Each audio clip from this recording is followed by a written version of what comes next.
Hi, I'm Darryn Farrugia and welcome.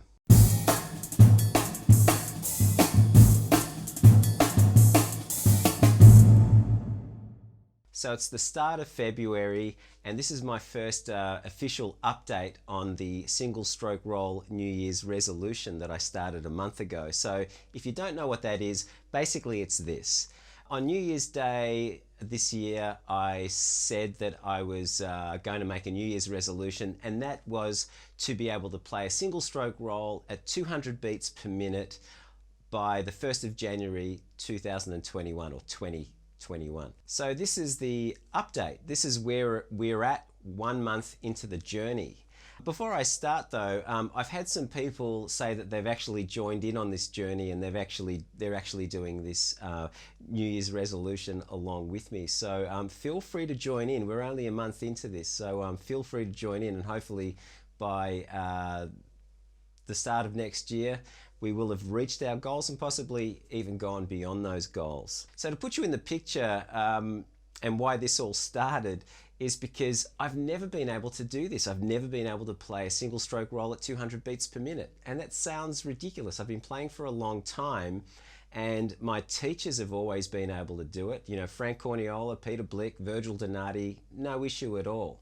So, you know, when I was learning, I probably got up to about 186, and then that kind of, that was my limit, that was my peak. I wasn't really able to go beyond that. So I made it this goal that, you know, I'm going to be able to do this. I want to be able to take this to my grave with me. There's a very well-known saying, now I don't know who's responsible for this saying, but it goes something along the lines of the definition of insanity is doing the same thing but expecting different results. I think it goes something like that. Anyway, to cut a long story short, I haven't really changed the way I practiced, even though I've wanted to improve my ability to play this rudiment at a faster tempo. So I figured that once I determined what the problems were or what my weaknesses were, I was going to have to adapt a practice routine to support that. So I determined that my weakness was in my wrist, especially my left forearm. That's always felt like a weakness to me. And so I figured that I was going to have to do something a little different to develop it. And as I said on the previous video, I've never really practiced on dead surfaces. I've always used or practiced on surfaces that had a lot of rebound, whether that's a snare drum or a practice pad. So if you missed last month's video, I talked about a conversation I had with a good friend of mine and a drum mentor of mine, Peter Blick. And he suggested that I practice on a dead surface, which was basically a folded up towel and with an old drum head sitting on top of it. So this is a 14-inch Remo coated Emperor that may have been on a floor tom. And I've actually now put a couple of strips of gaffer underneath it because it was sliding around a little bit. This is the contraption I use, no rebound, so I'm having to do all the work. You can flip it over and practice on the towel side if you want. And you know, prior to this, I was actually practicing on this drum stool. The issue with this drum stool is actually does have a little bit of rebound, so there's a little bit of assistance there. But I'm really enjoying this setup. As you can see, I'm not even set up at my kit. My kit's here, and I'm sitting in an office chair in my studio, and you know, this is a comfortable height. I think if I have to put this on the snare drum, I'm going to have to make a few adjustments to the snare drum height. I just can't be bothered at this stage. So this is where I'm doing it. It's pretty casual. I should discuss how I'm going about this because this is really important. And you know, if this goes well over the next year, I want this series of videos to really be a reference for people who want to achieve similar goals. So this is what I've been doing, this is how I've been practicing, and this is how I got started. So as I said to you, I had this really great conversation with Peter Blick, and he practically gave me a lesson over the phone. You know, he's one of the most generous people I know. What he suggested I do is practicing on this surface, picking a tempo or starting at a tempo that's easy. So for me, that tempo was 120. Play at 120 for 5 minutes.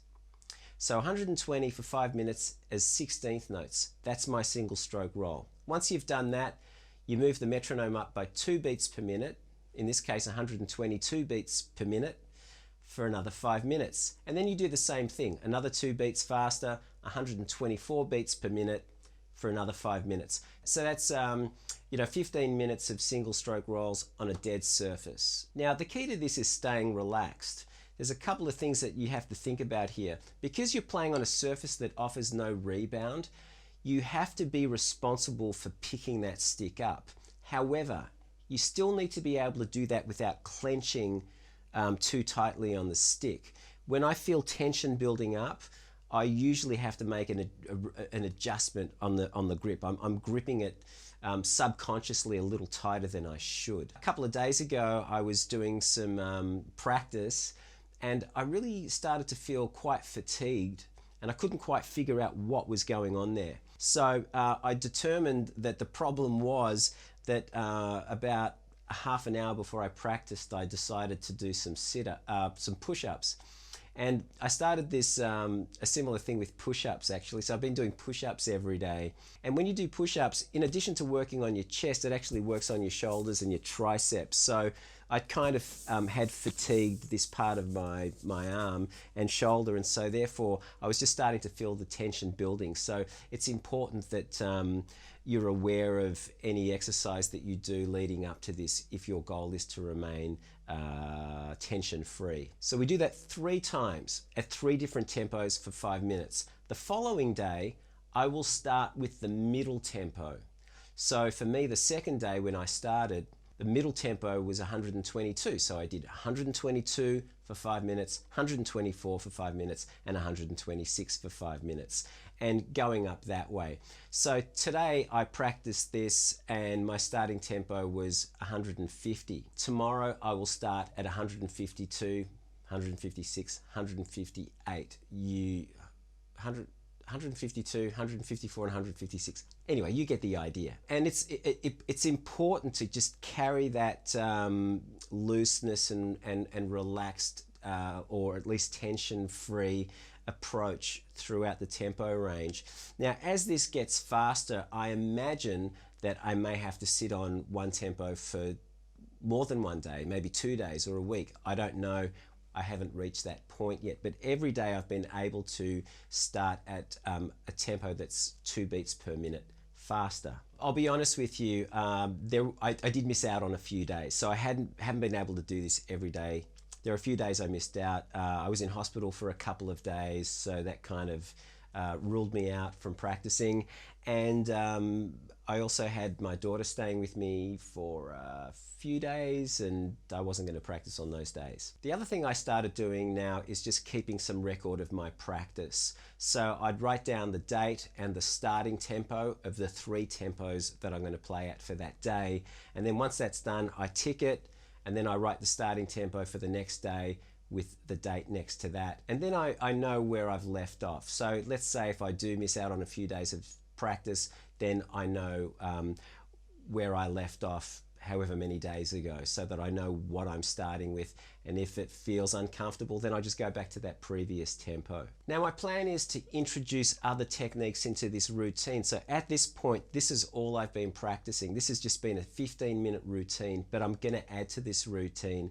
And then I think the next thing I'm going to add is some finger exercises to develop some more finger control or finger technique, because that's actually something I'm not that good at. So on the next update, I'll let you know where I am with this, but I'll also share the finger control exercises that I'll be practicing. And then beyond that, I also want to add some molar technique. Again, as time goes on, I'll be sharing all of this information with you. But that's the February update.